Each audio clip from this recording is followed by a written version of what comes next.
problems till now, like any issues or any doubts in the old which we have covered?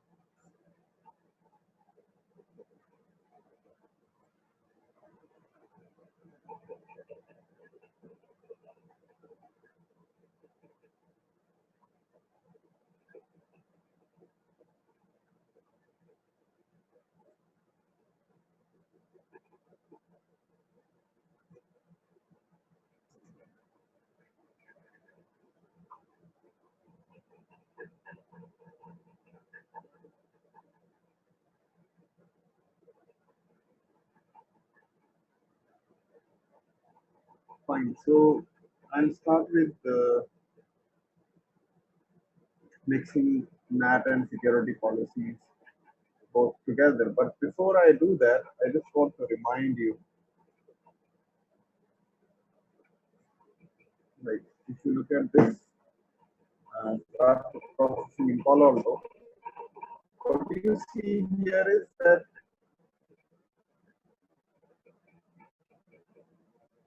NAT policy is checked here. Okay. Evaluate. And then security policy is checked.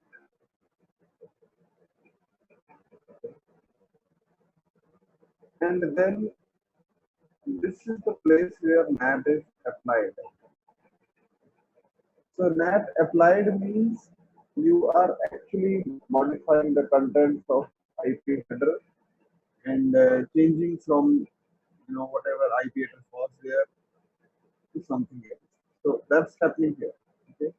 Here we were just checking whether we need to do NAT for this particular.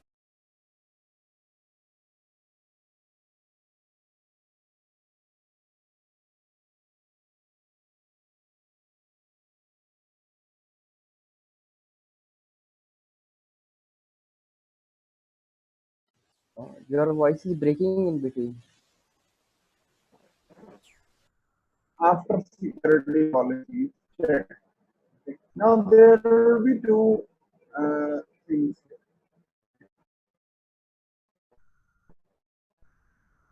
Hello? There will be Hello? yeah, Your voice is yeah, breaking. can you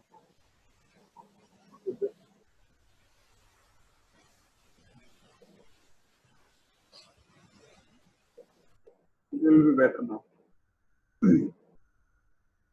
Okay, so now I was talking about NAT. Okay, and what I want to say is like if you talk about the IP address, there will be two types of IP address. There will be pre-NAT IP address,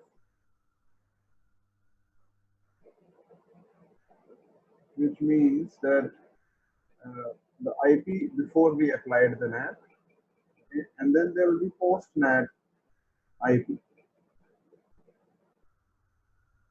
the IP that we have on the header once NAT is done.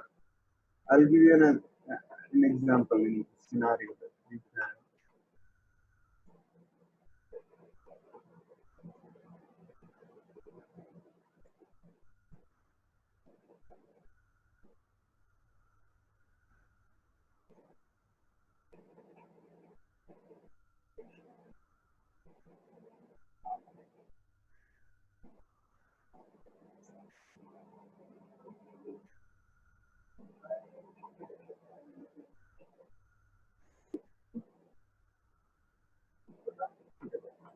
See, check this out.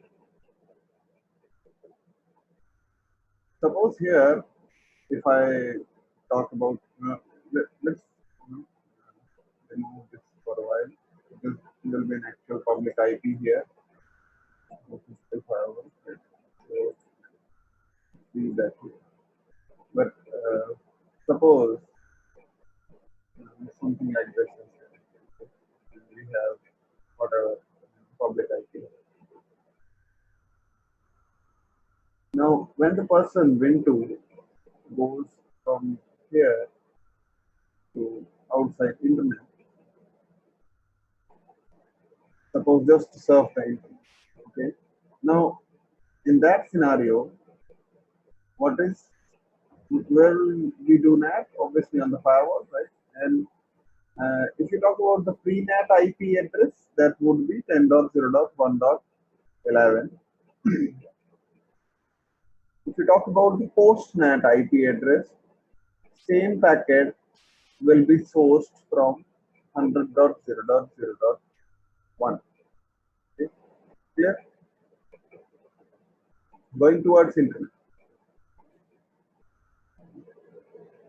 Now, also, if you look at it from the perspective of zones, there is also a pre-NAT zone. Like before you did NAT, the zone, source zone was under, right? Or the inside, whatever we have named. Whereas once the NAT has happened, this IP does not belong to this zone. It belongs to this zone. This is the post-NAT zone. Okay. Now, because of this, sometimes it gets confusing as in when to apply which IP address in the NAT policy and also when to apply which zone in NAT policy or security policy. So to clarify that, okay, let me just read the statement here. See, we discussed like because of the flow logic, okay, the way the packet flows in this firewall, security policy is enforced after NAT policy is evaluated. Okay? That means security policy is applied after NAT policy is checked, but before the NAT translation is applied. So, like I said, it's like NAT evaluation, like whether we need to do NAT or not. Then security policy, apply or check, whatever it is. And then we apply the NAT. Okay? It's okay, like this. If you just consider these three, there are other. For now, let's focus on just these three. So NAT is applied after we check the security policy, but it is checked before security policy is checked. Okay. So Palo Alto says that whenever you are creating a NAT policy, use pre-NAT zones and use pre-NAT address. Okay. Now this is very easy. Okay? This is what you have been doing for all the time. That whenever you do NAT,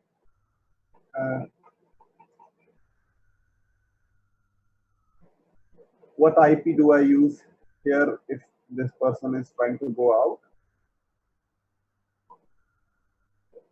I use the IP of this subnet 10.0.1.11. This is the pre-NAT address, right? Fine. And you change it to whatever the IP here you have. Okay. So you use pre-NAT address to create this security policy. Sorry, NAT policy, not security. Okay. That's what we have been doing. Okay. And we'll use the pre-NAT zones as well. Like if you look at the pre-NAT zones, this person was initiating their communication from this zone, right, before the NAT, and then before the NAT, their destination was this zone. Okay, so NAT policy is not that difficult to keep in mind. It's what you have been doing all the while. But when you talk about the security policy, it's a little bit different. Okay? How is it different? In case of security policy, it is recommended that you should use post-NAT zone. Okay, and you should use pre-NAT IP address. Okay, fine. Now, why is it that? The reason for that is when security policy will be checked, has the packet been altered? Has the packet been modified for the IP address? No, not yet. That is why the IP address on the packet will be still pre-NAT IP address. Okay, but we have to send the packet further. Okay, if a packet comes and if it is allowed, you cannot you know stop it from going. Okay? It's a security policy permits it. So what happens here is we use post NAT zones. Okay, now this can be a little bit confusing, especially the security policy. Okay, NAT policy is easy. So let's discuss this with a scenario. Okay? If you don't even understand the scenario, okay, although I'll try my best to explain it, I think you should get it. Still, if you just keep it in your mind, if you are ever in doubt, for NAT, always use free free. Okay, you use pre-NAT IP address, you use pre-NAT zone. For security policy, you use pre-NAT IP, post-NAT zone. Okay. Now, check this out. In this scenario, we have this PC trying to access internet. Okay. So this guy is generating traffic destined to this, which is some web server, and the traffic has to go from trust L3 to untrust L3 zone. Okay, and this is the gateway. 15.1 is the gateway for this subnet. Okay. This is the public IP that we have.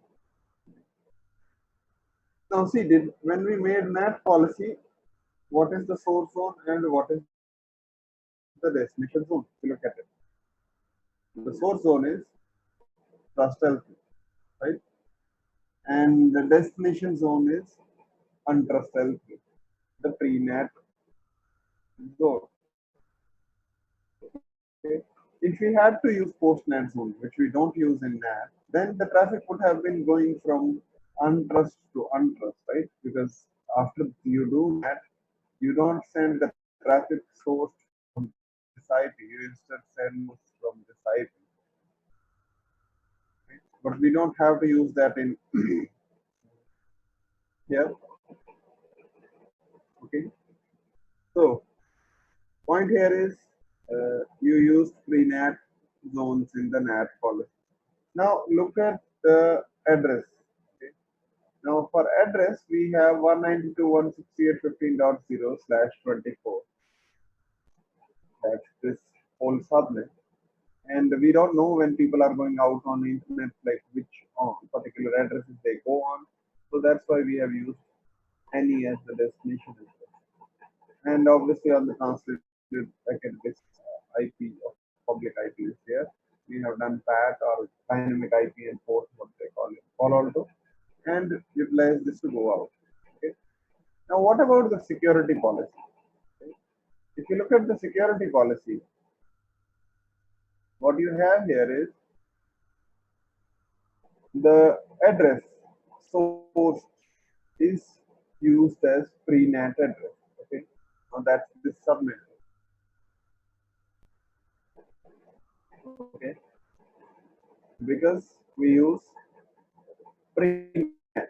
And the reason for this is because when security policy is checking that particular packet, whether it should be allowed or not allowed, at that time, currently the packet contents have not been modified, so it's still having the IP from this freenet subnet. Okay, fine. But if you look at the zone, okay, this is where we use untrust L3, the destination. That's the post NAT zone. Okay, even after doing NAT, after you complete NAT, the traffic is going from this IP to this IP, which both belong to untrust L3. Okay, so that's why the destination is postnet. Again, destination address, it's difficult because people are going out on internet to figure out all the addresses put them here. So that's why we have used it. Okay. This makes perfect sense to most of the people. Okay. People generally don't have a doubt in this. Problem comes when they start talking about destination. Any doubts till now?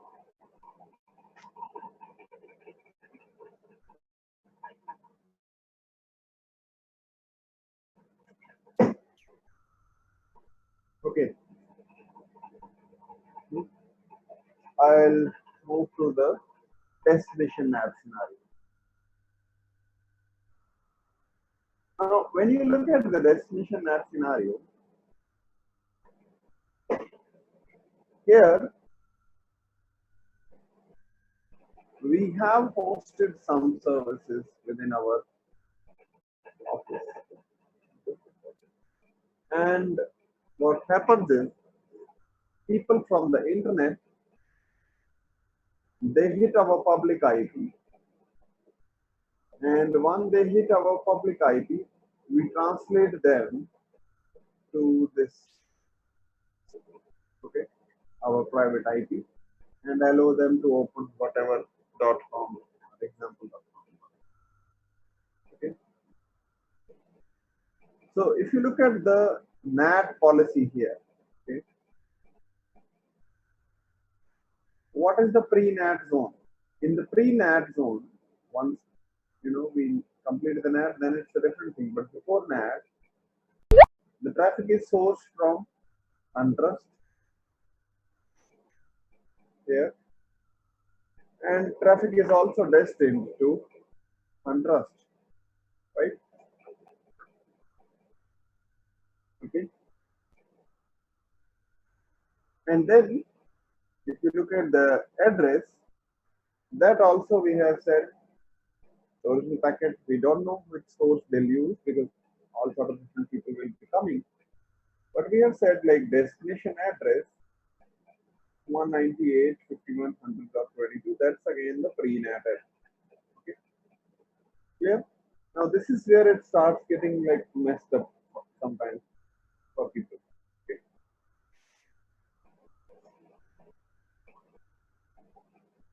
The second is security policy. If you look at security policy, we are modifying the destination IP. Okay, we are manipulating the destination IP from this to this IP. Okay. But if you look at the destination address in security policy, the address that we have used is pre-NAT. Okay. It's not post-NAT. Okay.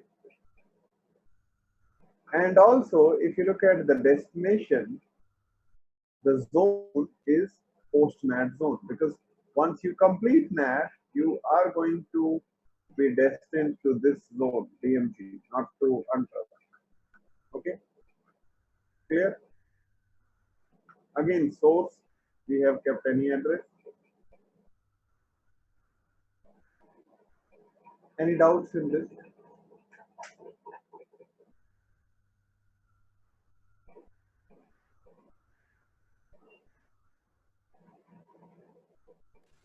No.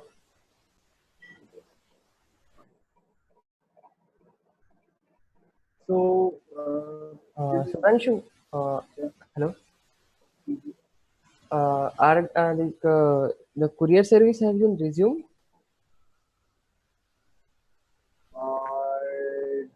don't really know, but I think they should have been like from the news point of view. I'm not sure, like ground report, like what or whether it's working or not. I think it should. Okay, thank you. Actually, uh, in here in Pune, it depends on where you are. Okay? Like the place where I am, like I have my flat and everything. There we have now essential and non-essential both shops opening up. Okay, but at some places where they are finding more cases, so they have even stopped essential. So I guess it depends on where you are.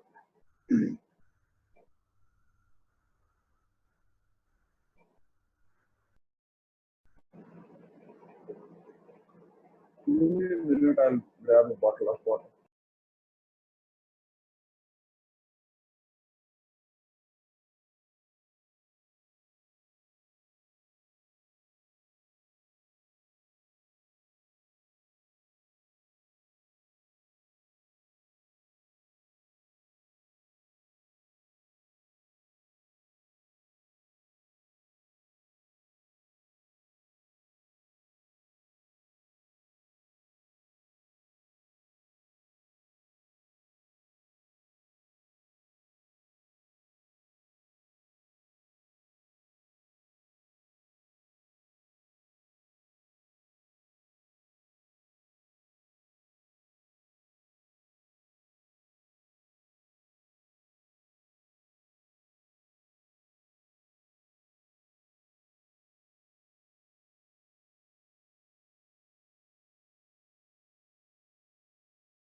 Okay, so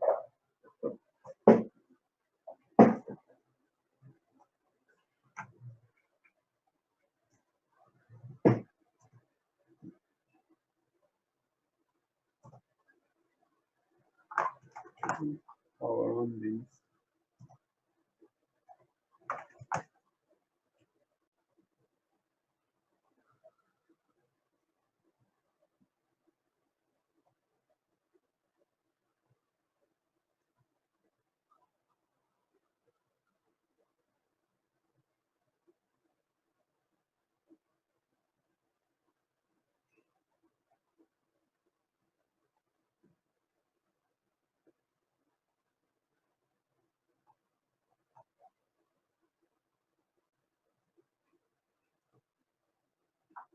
If you remember when I did FTP colon slash slash 192.168.0.202,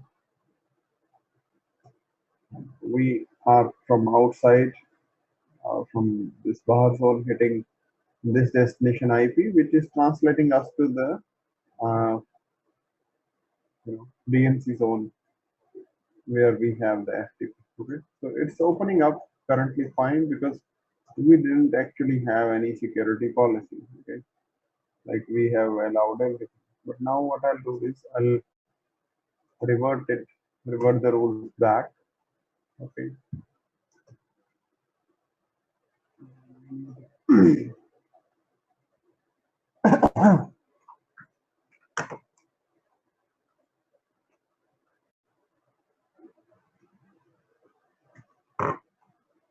Let's keep the rule disabled.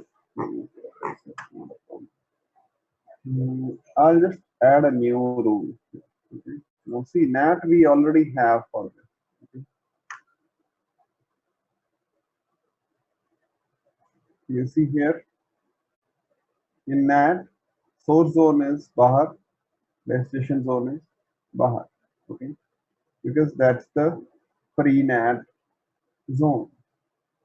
before we do that, the traffic is coming from Bahar zone and hitting our Bahar zone.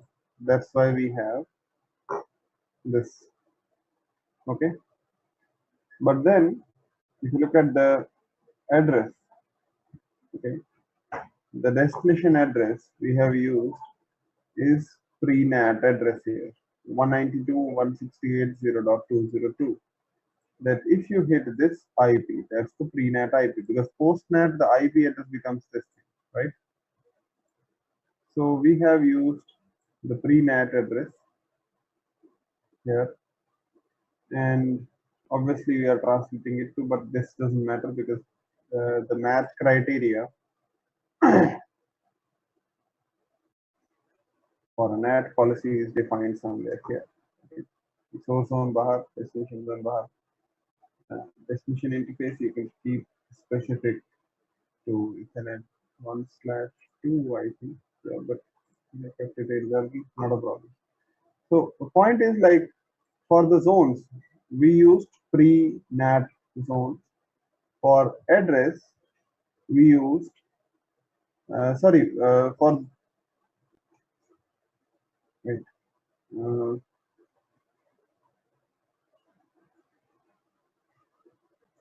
yeah.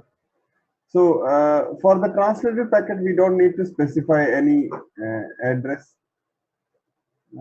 in here because this is not actually the match criteria. This is like what do you want to do with it? Okay. When we are talking about pre-NAT, post-NAT, we are talking about like the contents here. Okay, for the match criteria. Okay. So fine. Now this was for NAT. Okay, so we used pre-NAT zones and pre-NAT address. Okay, but for security policy, what do I need to do in order to really, properly allow? Like if I try to open right now, let me just close it. Try to open it again, it won't open if I commit the configuration. I will commit the things because now we have this rule interzone denying everything. Okay.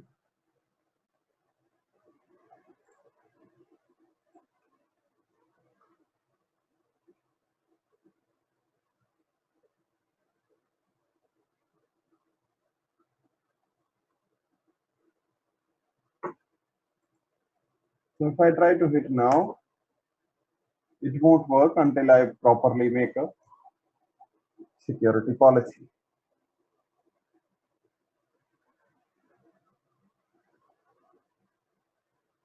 Okay, so it's not working. Now in the security policy, I'll go here and click add and create a rule. Okay. Now we learned that in order for us to create security policy, we should use pre-NAT addresses, right? And use post-NAT zone. So uh, suppose this is for FT. We'll say the traffic is sourced from Bahar zone, okay, and address we don't really know who will hit, so we'll keep it any. Okay. For destination, okay, like I said, okay, I'm reminding you again and again. See, security policy post NAT zone. So post NAT, the destination zone would not be Bahar, right? For post NAT, the traffic will be going into DMZ zone. So I'll need to say that source zone would be Bahar, but destination zone would be DMC. And for addresses, here we have to keep any, so it doesn't matter, but destination address we have to keep pre or post.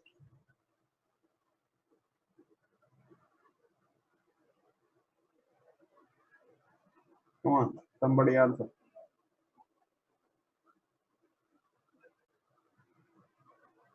I don't want people to get up at 8 and then sleep throughout the class.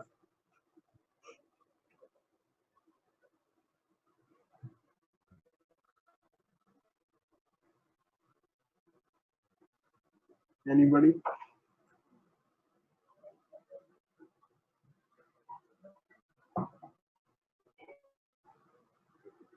Chandan?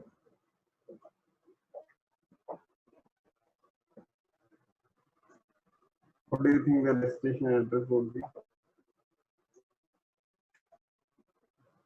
Kiran? Destination will be like external IP, right?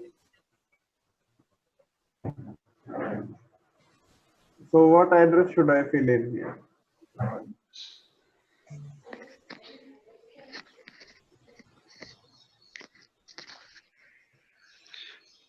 The IP of DMG server, like FTP server IP address.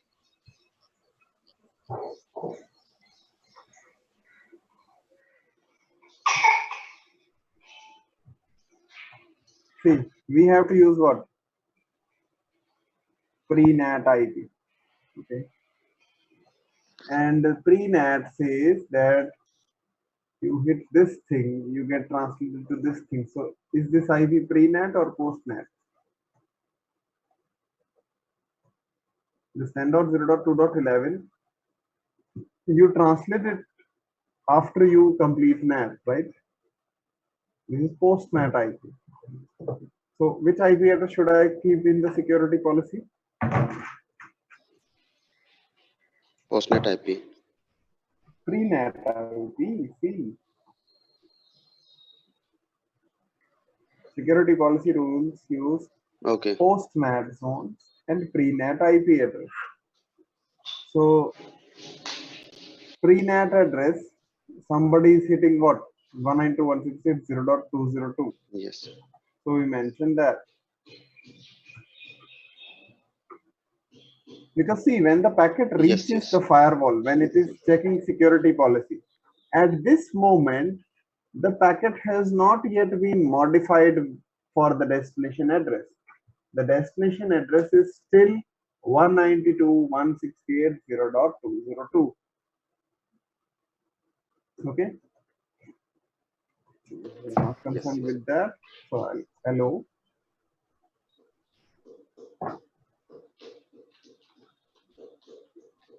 And let's do comment.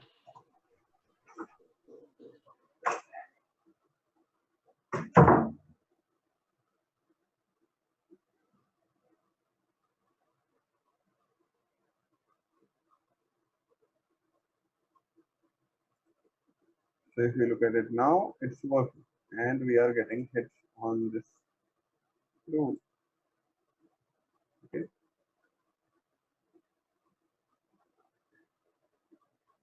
Okay. So while creating security policy, always use post-NAT zones and pre-NAT addresses. And believe me, these two lines, uh, there are going to be a lot of questions based around that in certification exams, because they can give you it in various forms. They can give you a scenario and show you screenshots of configurations, maybe 4 options, decide like which option is right. They can ask you directly like you use pre-NAT IP or post-NAT IP or pre-NAT zones or post-NAT zones, asking questions directly which you can answer if you remember these. So this is really important from certification exam point of view, and as well as if you talk about this when you work in production, okay, you have to make some security policy rules which will be a little bit weird if you have not paid attention to this. Okay, so next let's discuss app ID. Yeah, no problem.